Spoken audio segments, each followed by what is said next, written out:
Song of Myself by Walt Whitman. I celebrate myself and sing myself, and what I assume you shall assume from every atom belonging to me as good belongs to you. I loaf and invite my soul, I lean and loaf at my ease observing a spear of summer grass. My tongue, every atom of my blood, formed from this soil, this air, born here of parents born here from parents the same and their parents the same. I now 37 years old in perfect health begin, hoping to cease not till death.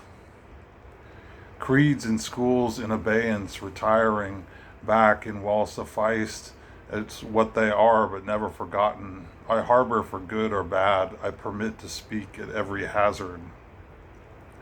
Natured without check with original energy, houses and rooms are full of perfumes, the shelves are crowded with perfumes. I breathe the fragrance myself and know it and like it. The distillation would intoxicate me also, but I shall not let it. The atmosphere is not a perfume, it has no taste of the distillation, it is odorless. It is for my mouth forever, I am in love with it. I will go to the bank by the wood and become undisguised and naked. I am mad for it to be in contact with me, the smoke of my own breath.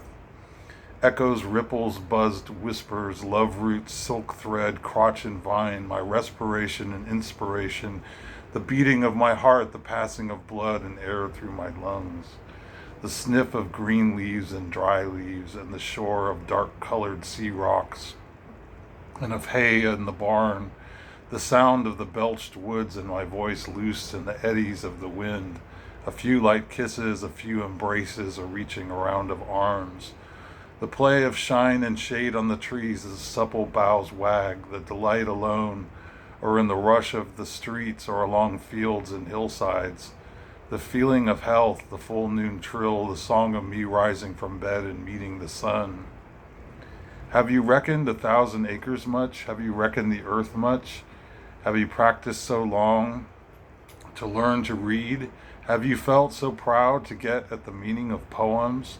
Stop this day and night with me, and you shall possess the origin of all poems. You shall possess the good of the earth and sun.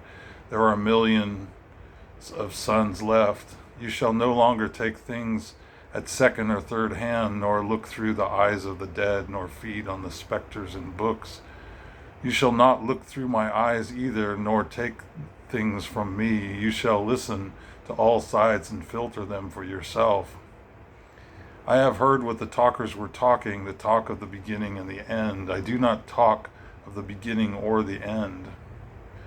There was never any more inception than there is now, nor any more youth or age than there is now. It will be more perfection than there is now, nor any more heaven or hell than there is now.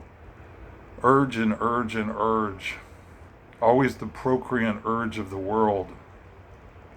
Out of the dimness opposite equals advance, always substance and increase, always sex, always knit of identity, always distinction, always a breed of life. To elaborate is no avail, learned and unlearned feel that it is so. Sure as the most certain true blum in the uprights, well entrided, braced in the beams, stout as a horse, affectionate, haughty, electrical, I and the mystery, here we stand. Clear and sweet is my soul, and clear and sweet is all that is not my soul. Lack one lacks both, and the unseen is proved by the seen, that becomes unseen and receives proof in its turn, showing the best and dividing it from the worst. Age vexes age, knowing the perfect fitness of equanimity of things. While they discuss, I am silent and go bathe and admire myself. Welcome is every organ and attribute of me, and of any man hearty and clean. Not an inch nor particle of an inch is vile, and none shall be less familiar than the rest. I am satisfied. I see, dance, laugh, sing, as the hugging and loving bedfellow sleeps at my side through the night, and withdraws at the peep of the day with stealthy tread. leaving me baskets covered with white towels swelling the house with their plenty? Shall I postpone my acceptation and realization and scream at my eyes, that they turn from gazing after and down the road and forthwith cipher and show me to it, sent exactly the value of one and exactly the value of two, and which is ahead? Trippers and askers surround me, people I meet, the effect upon me of the early life, or the ward and city I live in, or the nation, the latest dates, discoveries, inventions, societies, authors old and new, my dinner, dress, associates, looks, compliments, dues, the real or fancied indifference of some man or woman I love, the sickness of one of my folks, or of myself, or ill-doing, or loss, or lack of money, or depressions, or exaltations, battles, the horrors of fratricidal war, the fever of doubtful news, the fitful events. These come to me days and nights and go from me again. But they are not the me myself. Apart from the pulling and hauling stands what I am, stands amused, complacent, compassionating, idle, unitary, looks down, is erect, or bends an arm on an impalpable certain rest, looking with side-curved head curious what will come next, both in and out of the game, and watching and wondering at it. Backward, I see in my own days where I sweated through fog with linguists and contenders. I have no mockings or arguments, I witness and wait. I believe in you, my soul, the other I am must not abase itself to you, and you must not be abased to the other. Loaf with me on the grass, loose the stop from your throat, not words, not music or rhyme I want, not custom or lecture, not even the best. Only the lull I like, the hum of your valved voice. I mind how once we lay such a transparent summer morning, how you settled your head athwart my hips and gently turned over upon me and parted the shirt from my bosom bone and plunged your tongue into my bare stripped heart and reached till you felt my beard and reached till you held my feet. Swiftly arose and spread around me the peace and knowledge that pass all the argument of the earth, and I know that the hand of God is the promise of my own, and I know that the Spirit of God is the brother of my own, and that all the men ever born are also my brothers, and the women my sisters and lovers, and the kelson of the creation is love, and limitless are leaves stiff or drooping in the fields, and brown ants in the little wells beneath them, and mossy scabs of the worm fence, heaped stones, elder, mullein, and pokeweed. A child said, "What is the grass?" Fetching it to me with full hands, how could I answer the child? I do not know it any more than he. I guess it must be a flag of my disposition, or of hopeful green stuff woven, or I guess it is the handkerchief of the Lord, a scented gift and remembrancer designedly dropped, bearing the owner's name somewhere in the corners that we may see and remark and say, "Whose?"